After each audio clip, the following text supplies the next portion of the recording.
In a forgotten parish beneath the damp stone of a collapsed chapel lies a record. Its script is faded, its wax seal fractured. It was never meant to be read, but what it describes still lingers.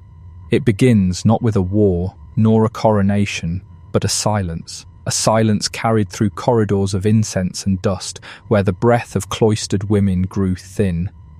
In the winter of 1238, in the northern reaches of Wessex, a priory known as Blackvale held within its walls a queen, though not by crown or court, but by exile. Her name was Elfrida of Dunweek, once consort to King Edrith, now entombed in vow and hunger.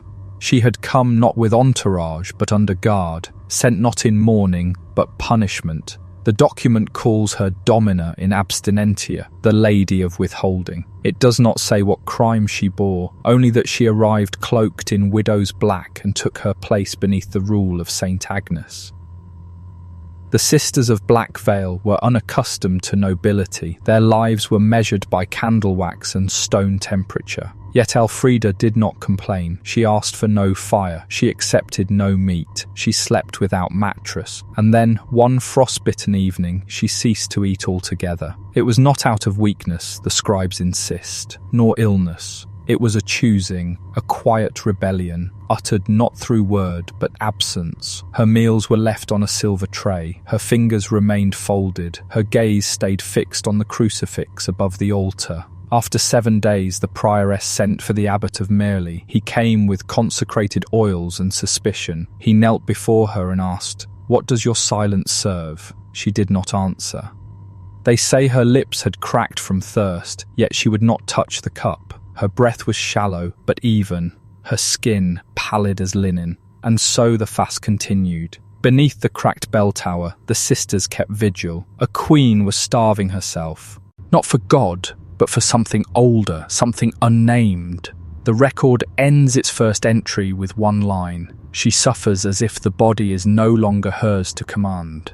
On the 11th day, a frost took hold of the cloister arches, and the oil in the sanctuary lantern thickened like marrow. Still, Elfrida did not eat. The servants ceased trying. The bread hardened beside her and grew mould like pale green lichen on church stones. Rats came for it, but she did not flinch. Each morning she was led, barefoot, into the choir stalls, where she sat in stillness as the sisters recited lauds.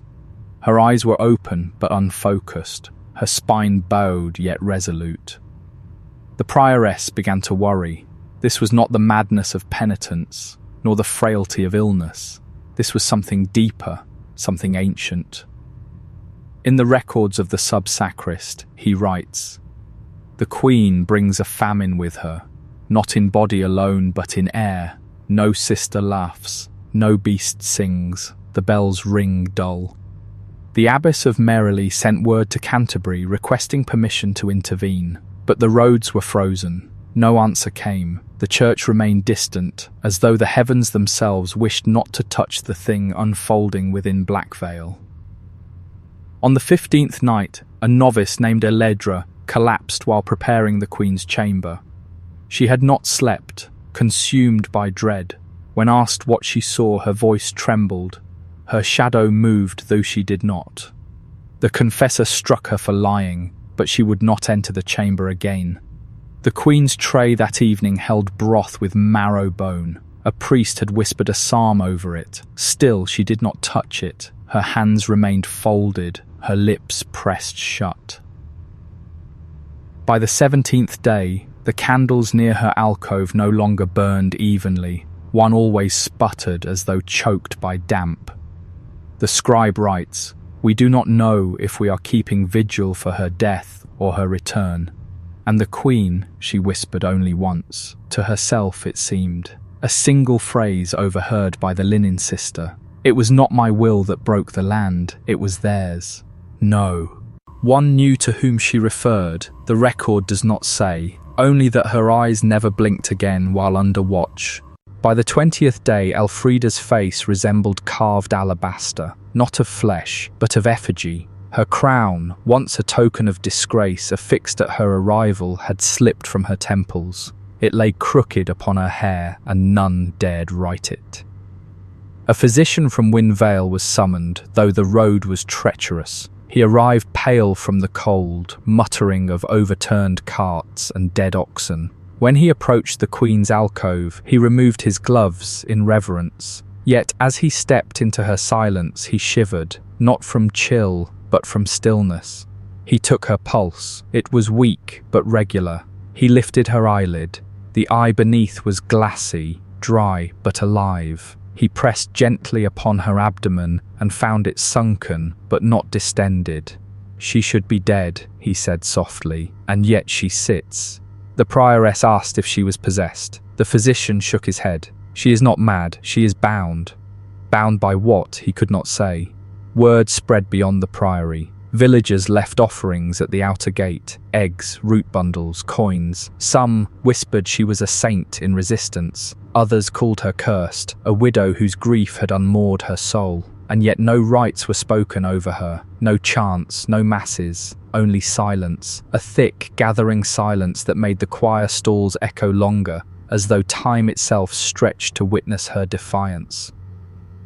On the 23rd night, a sound was heard, low, guttural, not from the Queen's throat, but from the walls, a groaning like shifting earth. Stones wept with moisture. A sister claimed to see a crack widen behind the altar, but when morning came, no fissure remained.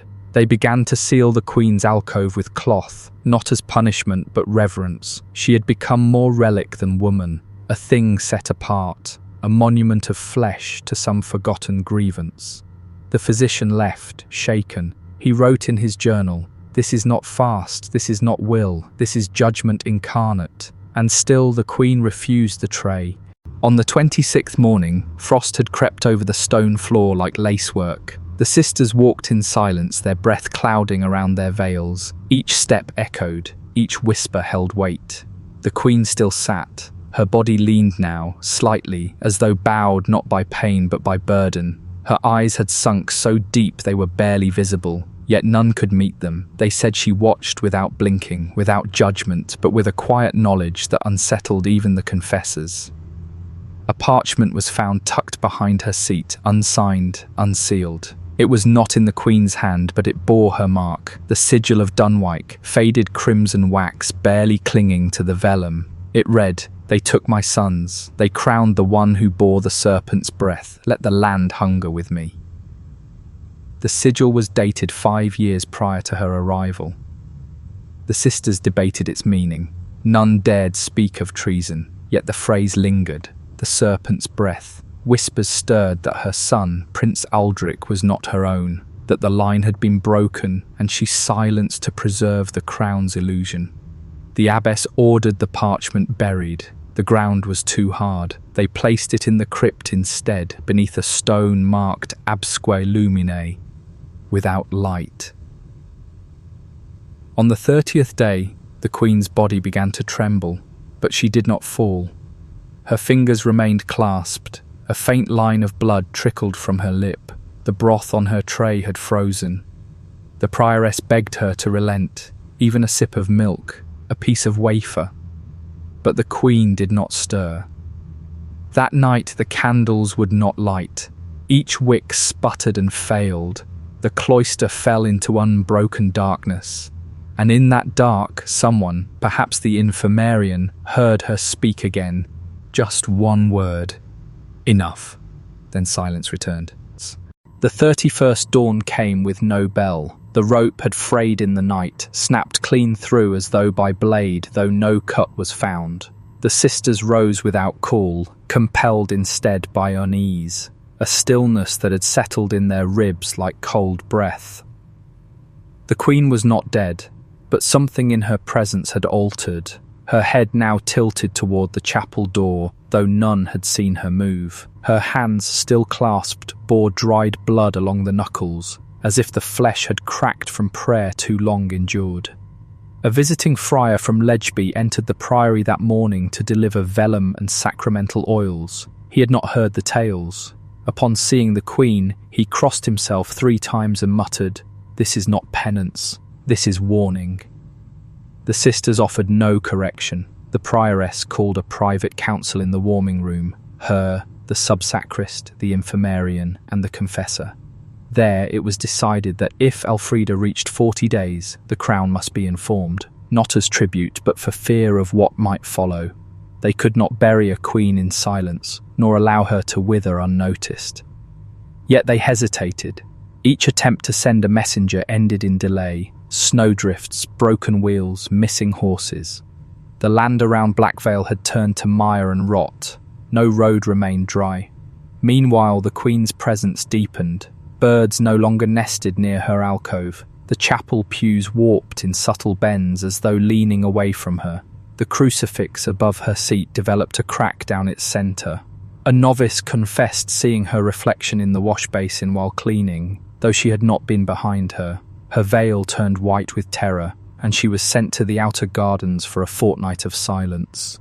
The Queen remained unmoved. Her tray, now changed daily, was left untouched, her lips sealed in holy resistance, or holy rage, none could say.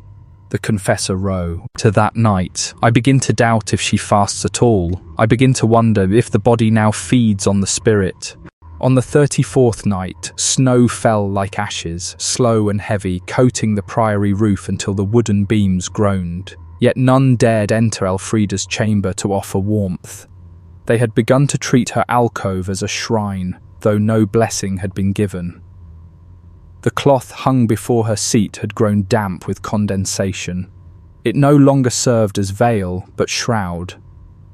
The sisters passed it in silence, bowing slightly, not from reverence, but from an unspoken fear that meeting her eyes might unravel something long sealed. A rumour took root among the novices that Elfrida no longer required breath, that she moved only when unobserved, that her soul had fled and something else had taken residence. The prioress forbade such talk. She ordered the choir to sing Compline louder.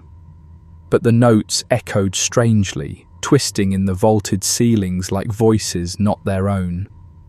A travelling monk from the coast arrived that same evening, seeking shelter. He was offered bread, but declined it. When asked why, he answered, "I dreamt of this place, and in my dream, she sat in fire, untouched."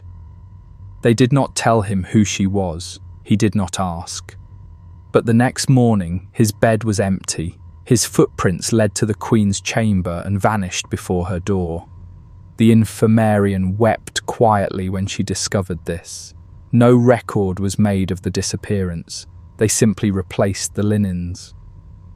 By now, the Queen's skin had begun to grey, not from decay, but from absence, a pallor that suggested she belonged less to time than to stone. Her breath, when visible, formed no cloud. Her fingers, though motionless, bore the tremor of ancient bells. The confessor refused to administer final rites.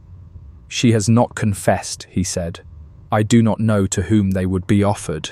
A second parchment was found, this time in the cistern chamber. It bore no name, only the words, "I watched them eat while they called it mercy." The days grew indistinct. The bells no longer marked the hours. The sun rose, then set, without event or witness. Snow thickened against the priory's stone, and time grew brittle. It was the 37th day. Elfrida remained. The Queen's crown, long loosened on her brow, had slipped entirely. It now rested on the floor beside her feet, untouched, dust-coated. No one dared lift it. Even the prioress stepped around it as if it still bore judgment. A visiting bishop had been expected from Gildenmere. He did not arrive. Instead, a letter came, soiled and torn by weather, ink barely legible. It read, "If she fasts beyond the 40th day, the land itself must bear it." It bore no seal. The courier was never seen. The sisters began to speak less. Meals were eaten in silence. Laughter, even in whisper, was regarded as sacrilege. A heaviness had entered the halls, not grief, but expectancy, something nearing.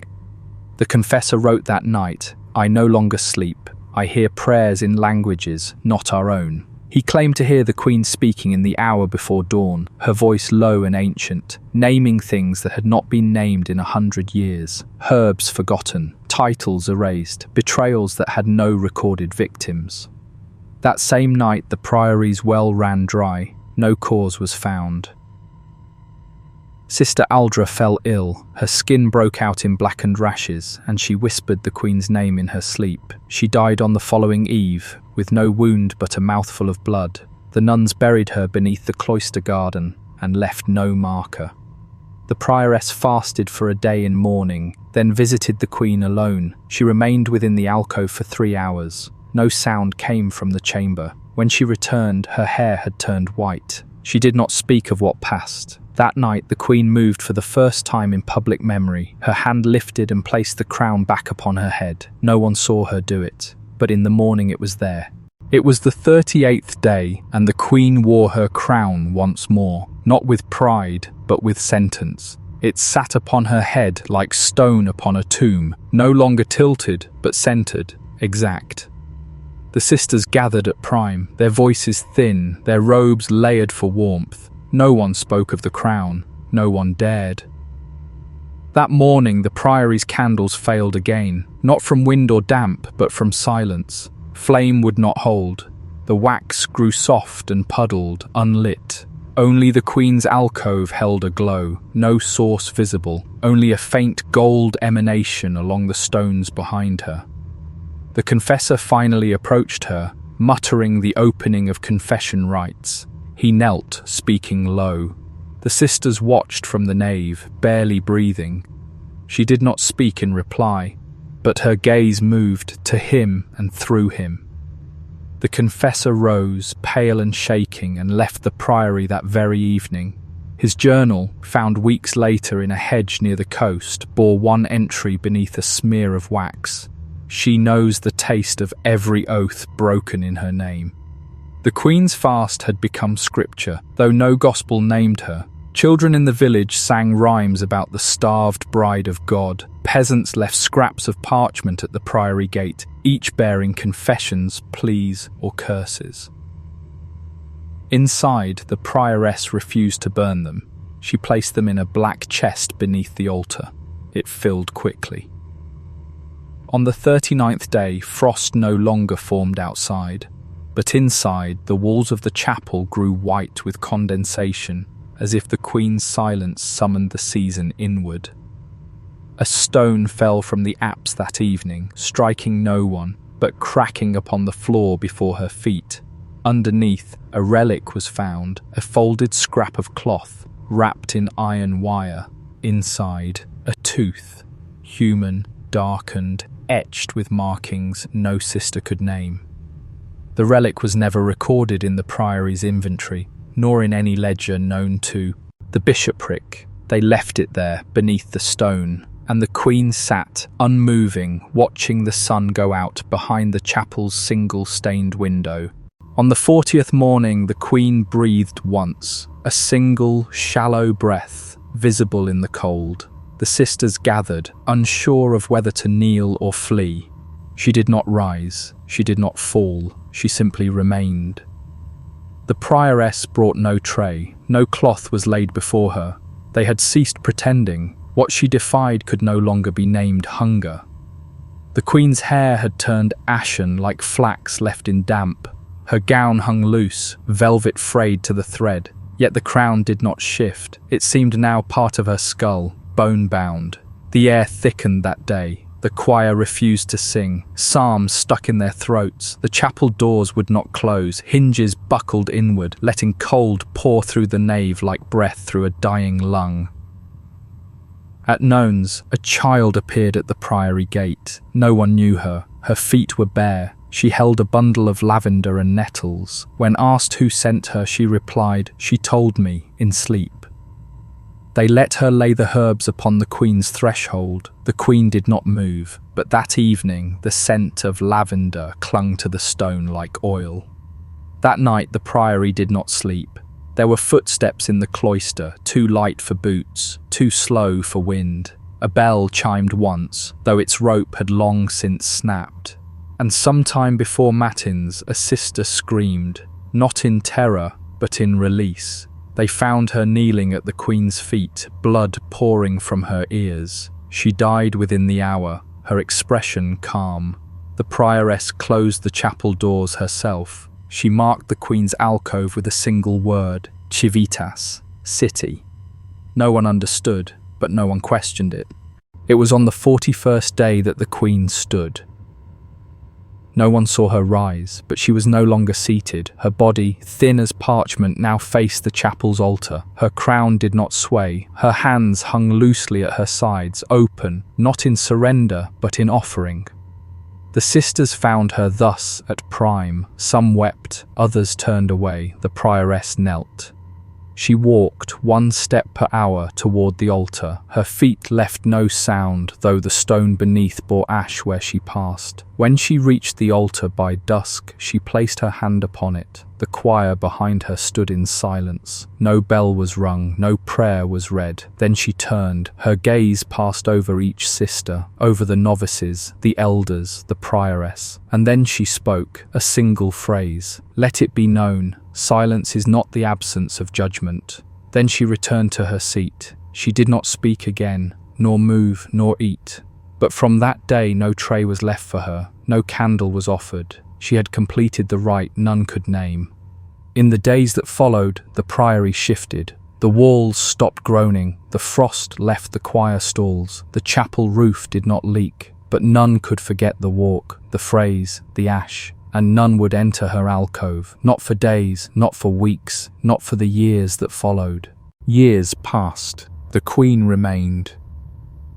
Her body did not decay, nor did it warm. She did not blink, though her eyes remained open. A physician from the bishopric, sent reluctantly by a new abbot, declared her neither living nor dead. He called it divinum stasis, a holy stillness beyond nature. He refused to stay the night. The sisters no longer spoke of her directly. They called her Domina Alta, the lady above, though she sat below no throne. Offerings returned to the outer gate, flax thread, crushed berries, bone dust, all left by hands unseen. The priory ceased sending letters to the crown. The messengers never returned. Inside, daily life resumed in careful rhythm. Psalms at Lauds, silence at Compline. Yet all paths curved around her chamber. No broom passed her threshold, no novices assigned to clean the stone where she sat. Dust did not gather on her gown. Mould did not touch her alcove. The air within it remained heavy, floral in scent, but suffocating. The chapel was colder now, though no snow fell. A frost formed even in summer months. The altar cloths grew brittle. Chalice wine soured overnight. In the cloister garden, lavender grew in thick knots around Sister Aldra's grave. Too thick, too fast. The prioress fell ill in her 12th year of vigil. On her deathbed, she whispered one final sentence to the new abbess. She remembers who crowned her. And with that, her breath ceased. No funeral mass was held. The Queen's presence, some whispered, made it unnecessary. A new abbess took the veil, Mother Lucine, once scribe at Mirley. She arrived in spring and was greeted with frost. The sisters watched her with caution, not from distrust, but from dread. For she had written once of Elfrida's silence, and now walked willingly into its shadow. She asked no questions. She made no declarations. Instead, she ordered the priory archives reopened and began reading by candlelight. In her second month, she uncovered fragments, lost charters, erased names, scribbled marginalia in Latin and Middle English. A sealed pouch contained dried rose petals and 3 strands of white hair bound with twine. But one page alone she read aloud to herself, behind closed doors. The child was not of womb, but vow. The serpent's line began at table, not in bed. After this, she ceased sleeping. Her journal, kept in secret, spoke of dreams, of corridors built where no door should be, of voices beneath stone, of a queen whose eyes wept blood that vanished upon waking. By autumn, Lucine refused to eat within the refectory. She took her meals beside the Queen, though the Queen did not move. In her 8th month she vanished, her chambers left undisturbed, her candles still burning. Only a folded note lay upon her cot. She does not hunger, she consumes what we cannot name. The bishopric sent no replacement, and so the priory carried on, half lit, half mute. The priory aged without marking. Calendars were no longer kept. Feast days went unspoken. The only holy day now remembered was the day of her rising, marked in silence, in fasting. A novice, Sister Leor, spoke out once. "Why do we remain if she does not speak?" she asked. No one answered. That night her voice was taken. She woke unable to speak. Her tongue bore no wound, her throat no bruise. She remained at Blackvale another 40 years, never uttering a sound again. The Queen did not react. An elderly sister claimed to see her lips move one night, as if in prayer, but none could confirm it. Her body had taken on the stillness of iconography, an effigy in flesh. Only her eyes retained motion. They followed the moon through the stained glass arc above her seat. A storm split the chapel roof in her 17th year. Rain poured in upon the altar, soaking vestments and warping pews. Yet her alcove remained untouched, the stone dry, the air still. A bishop finally arrived, young, full of certainty. He brought incense, relics, and a choir of 4. He intended to bless her, to restore the order. He lasted 3 hours. He fled in the dark, cloak soaked with sweat. One choir boy returned with his hands blackened as if burned. The bishop's report was sealed, never shared. His final written line, "She has not been forgiven, nor has she asked it." Pilgrims began to arrive, quiet, unbidden, from the far edges of the kingdom. They did not ask questions, they did not seek miracles, they only stood outside the priory walls and waited. Some remained for days, others weeks. Most left nothing behind, no coin, no words, just a stare through the iron gate, and then the long walk back into the hills. One carved a phrase into the outer wall: "She fasted for those who were made to eat lies." The sisters did not remove it. Inside, the Queen no longer aged, nor softened. She remained as she had been, gaunt, upright, impossibly still. A monument not to God, but to silence. A mason sent to repair the chapel roof refused to enter. "Something waits beneath her," he said. "It hums beneath the stone." And so the roof remained split. Lightning struck the chapel thrice that winter. Each bolt curved away from the Queen's chamber. Each time a bird was found dead outside the door. Always a crow, always facing inward. A debate began within the priory. Was she martyr or mirror, curse or covenant? Some began calling her the last sovereign, others mother withheld. A new confessor, braver than the rest, attempted a sermon before her. He spoke for 20 minutes. His voice broke twice. At the end, she opened her mouth, but no sound came, only a breath. But every sister in the room heard something different. Some heard their names, others heard names they had buried. One fainted. The confessor left his vestments behind and walked into the woods. He was not seen again. The priory no longer received decrees. Its tithe collections ceased. No wax seals arrived. No riders passed. It was as though Blackvale had been erased from the kingdom's parchment. Yet still the Queen remained. And so too did her watchers. The sisters aged, some died. New ones arrived from unknown paths, claiming no heritage, speaking few words. They were accepted without question. All who entered understood. One rule: do not touch the Queen. Sister Leor, voiceless still, became the silent archivist of their days. She scratched records into birch slips hidden behind the altar. Her notes are strange, symbolic, disordered, yet within them runs a common line. She has not changed, but we have.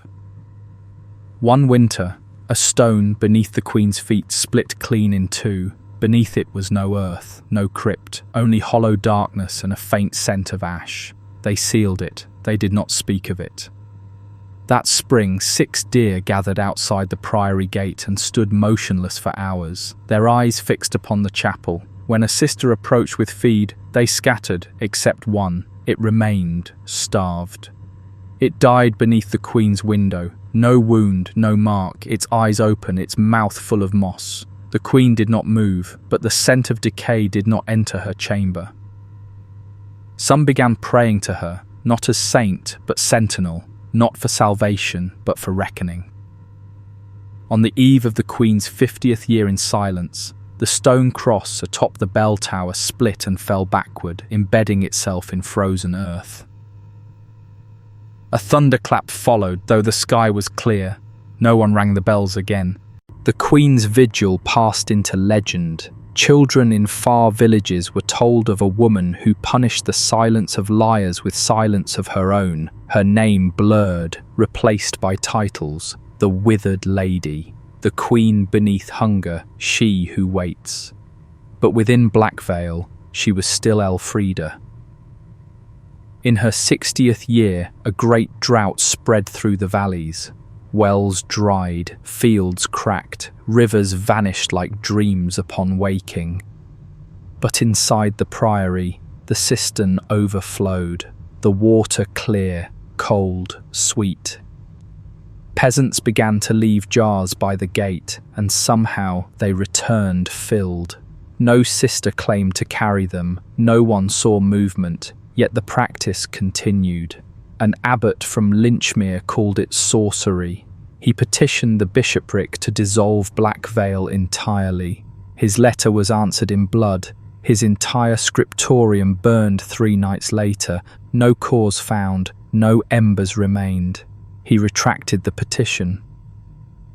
Back in Blackvale, the queen's skin had begun to darken, not with rot, but with a kind of patina, like icons touched by centuries of hands. She bore the hue of oakwood now. Her eyes, still open, had taken on the colour of wet stone. She had not spoken since the day of her rising, but her presence spoke louder than the psalter.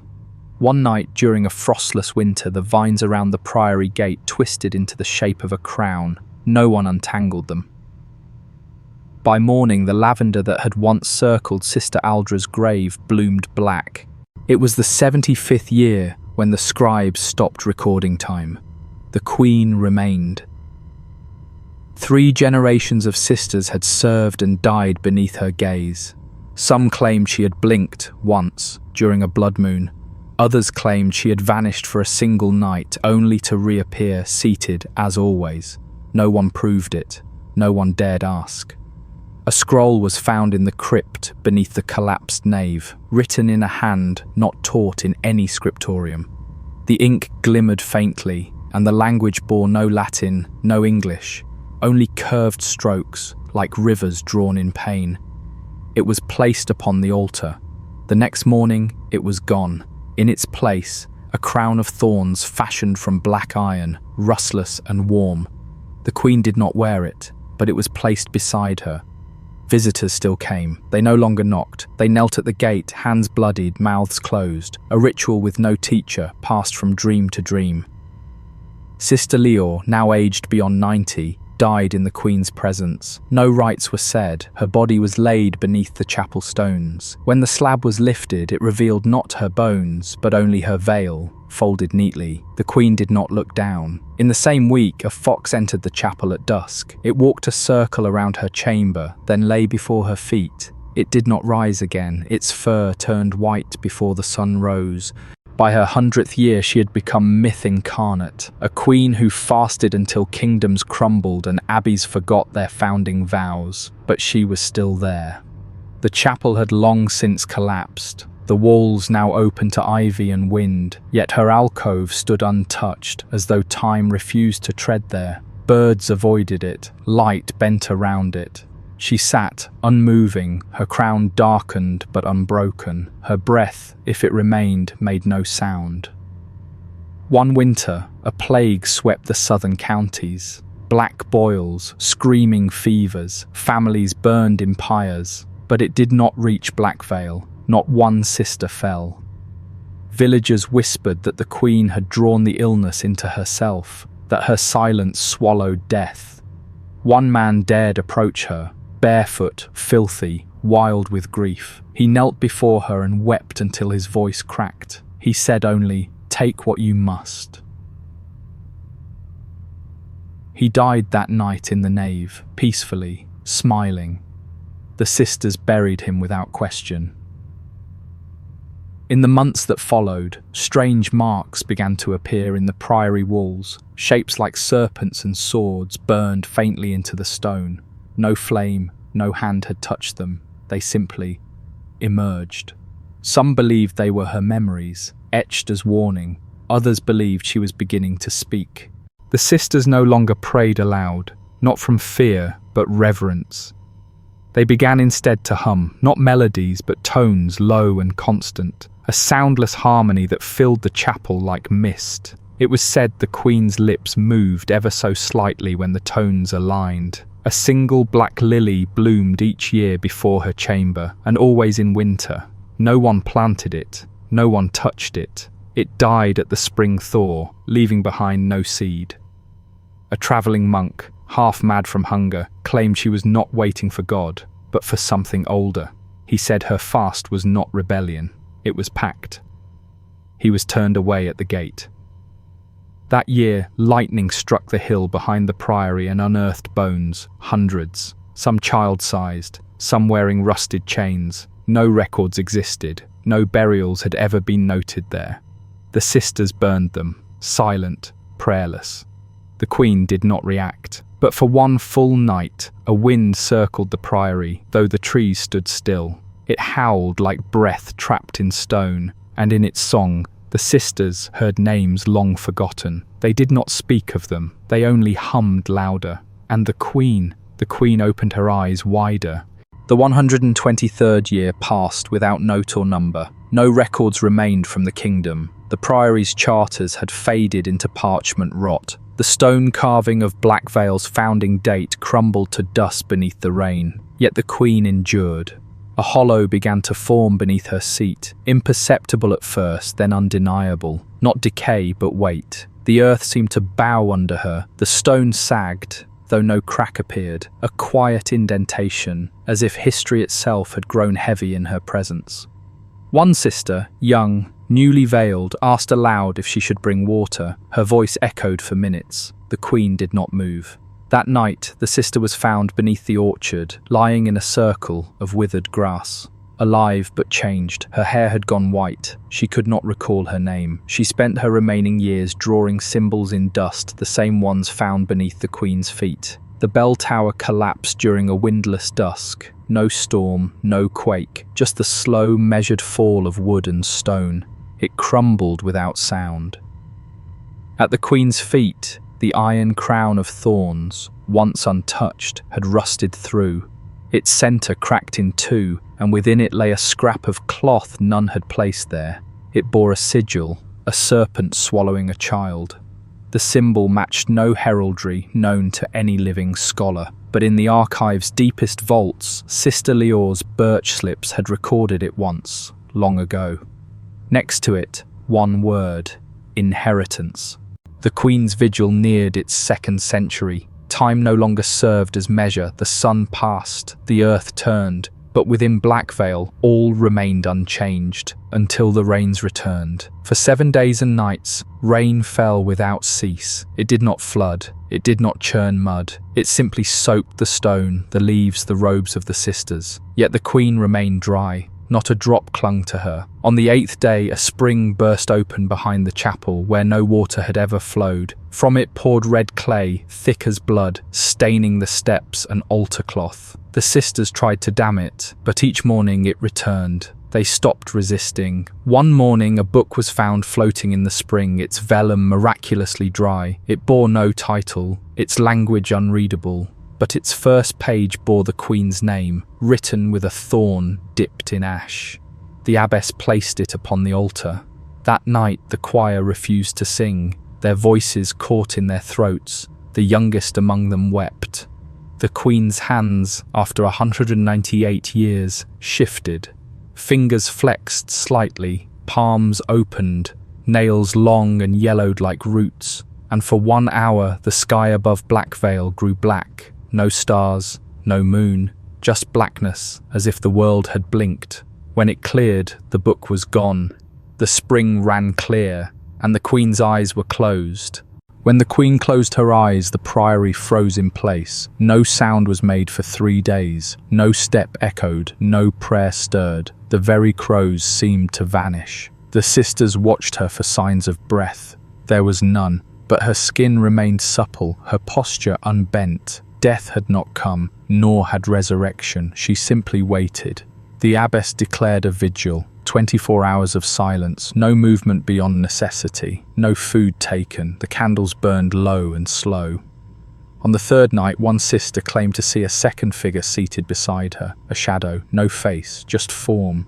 When others came to look, it was gone.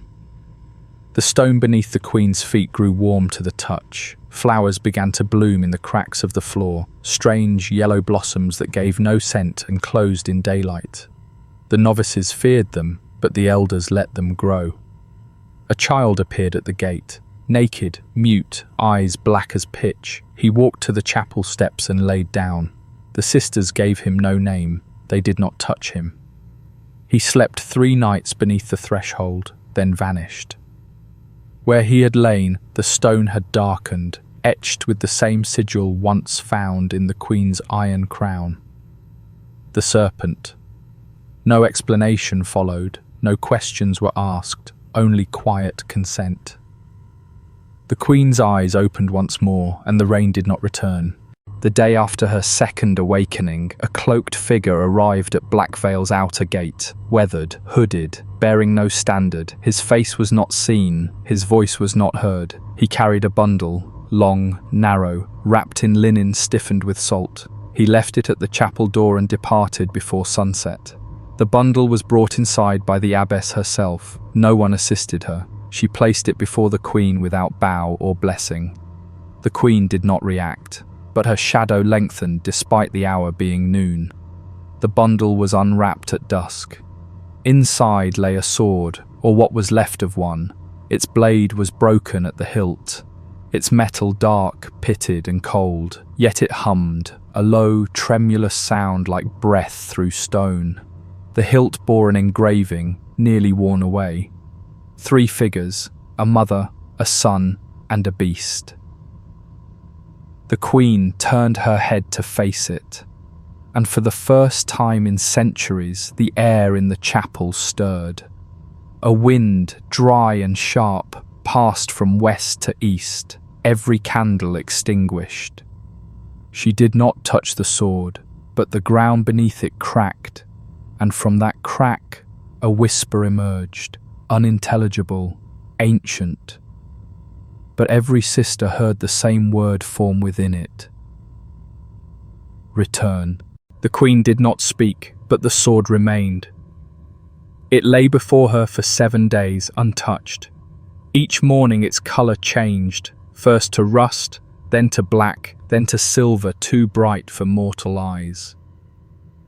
On the 7th day, it bled. A single drop of dark crimson pooled at its broken edge. No one dared wipe it away. The queen's hand hovered above it that night.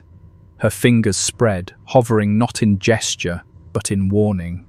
The abbess ordered the chapel sealed, but no door would close, no curtain would hang. The walls rejected covering, as if the room had been claimed. On the 8th day, the queen lowered her hand, and the sword vanished. Where it had been, the stone was scorched with a mark, a spiral within a spiral. The symbol was not known to any sister, but it matched the patterns in the queen's oldest parchments, ones buried deep in the crypt, written in blood and soot. The priory entered mourning, not for death, but for some loss they could not name. The sky remained clouded, the birds did not sing, and the queen smiled. The queen's smile was not joy, it held no warmth, it was the curve of completion, of knowing. When the sisters saw it, some wept, others knelt until their knees bled. The abbess covered her face with her veil and did not uncover it again for the rest of her days. The queen did not move, but her chamber began to darken, not with shadow, but with depth. The space behind her deepened, though no corridor existed there. It grew wider each day, as though something unseen were expanding inward. One sister approached with a lantern. Its light vanished past the threshold as if swallowed. She never returned. Her rosary was found at the Queen's feet the next morning, beads cracked, cord frayed. The next day, all lanterns were extinguished. From then on, no light was carried near her. The Queen's gown changed hue, deepened from grey to something like coal. Her skin no longer reflected light. Her eyes lost their whites, now a full and silent obsidian, and still no decay, no breath, only presence. A visiting anchorite, blind and near death, arrived barefoot at the gate. He claimed he had seen her in vision every night for 30 years. He asked to enter and speak with her once. He was permitted. He stood in silence before her for 12 hours. At sunset, he collapsed. His final words, "She has already been crowned in the place beyond the veil." No grave was dug for him. His body dissolved into ash before midnight. A change began in the priory, not swift, not violent, but irrevocable. The herbs in the garden grew bitter, even the mint and sage. Water tasted faintly of salt. The stone underfoot began to warm during the night, as if the chapel floated atop slow-burning coals. Some sisters began to speak in their sleep, in tongues lost before the Norman tongue. One wrote feverishly each dawn, glyphs not from any script known in Christendom. The parchment she filled turned brittle after a day and blew away as dust. The Queen sat still, but the space behind her now pulsed, like a slow, breathing wound in the air. It had no edge, no end. The abbess issued a decree. No gaze shall rest upon her past complin. They obeyed, and yet they dreamed. The Queen walked in their sleep, but not as she was, thin, royal, unmoving. In dreams, she was vast, veiled in smoke, crowned with rot, her limbs stretched beyond walls, her voice a river of teeth. One sister tore out her eyes in her sleep. She lived. She would only say, "I looked too long." The Queen's silence now bled into the walls. Sound no longer carried in the chapel. Chants ended in breath. Names fell incomplete. No bird returned to the hill. No wind passed the gate. It was the 200th year of her vigil. The priory no longer kept novices. No letters came. No names remained. Only those who had endured, some beyond natural span, remained to witness. The Queen did not die. Her flesh had become something else. Not stone, not cloth, not bone, just stillness, dense and ancient. The scent of lavender and iron clung to her like scripture. A rift appeared beneath the chapel, small at first, then wider. It led nowhere, but its depth could not be measured. Stones dropped, never struck bottom. The Queen's feet now hovered just above the crack. She had not moved. A final votive mass was held, though no priest came. The abbess led it herself. The sisters stood in circles, unvoiced, holding palms burned to ash. A bird, unseen for decades, flew into the chapel and died mid-air. It struck no wall. It fell at her feet. The Queen's smile faded. Her eyes closed once more. A sound filled the priory. Not thunder, not wind. A low groan, like the turning of earth in its grave. The chapel trembled and the crack beneath her widened. But no stone fell, no scream rose, only the breath of what had waited. They gathered one final time, not by command, not by right, but by gravity. The sisters, what few remained, stood at the edge of the Queen's chamber, gazing upon what had become of her. Her form was barely visible now. The air around her shimmered like heat rising from cold water. The veil of presence itself grew thin. Behind her the space yawned wide, a depth not of the earth, but of absence, a hollowing. The abbess removed her veil. Her face, worn like weathered bark, bore no fear, only readiness. She stepped forward and whispered, "You may return now. The world has forgotten the crown." The Queen did not respond, but her body began to fade, not vanish, but lose meaning. Her crown was the last to disappear, glinting once with a faint light, then dulling to black. No wind blew. But the sisters wept. The ground did not shake, the priory did not fall, but something closed. The breath of centuries drew inward, then stopped. The queen was gone, and in her place the stone where she had sat was smooth, unmarked, cold, as though it had never held a body. Only silence remained. In the stillness that followed, the priory ceased, not in fire nor in ruin, but in forgetting. The sisters wandered the cloisters without path, no names passed between them, no words were remembered, only gestures, glances, and the soft hum that had become their only form of prayer. The abbess sat beside the empty stone each morning, not in mourning, but in vigil. Her hands rested in her lap, folded like an unopened book. She no longer blinked. A mist began to form within the chapel, not from weather, not from breath, but from the stone itself, rising each dusk, pooling at the queen's former seat, then vanishing by lords. Visitors ceased entirely. The outer path grew wild. Roots burst through the flagstones. The gate rusted shut. No one in the surrounding lands spoke of Blackvale. Even its name faded from ledgers, from maps, from speech. It had not been removed. It had been relinquished.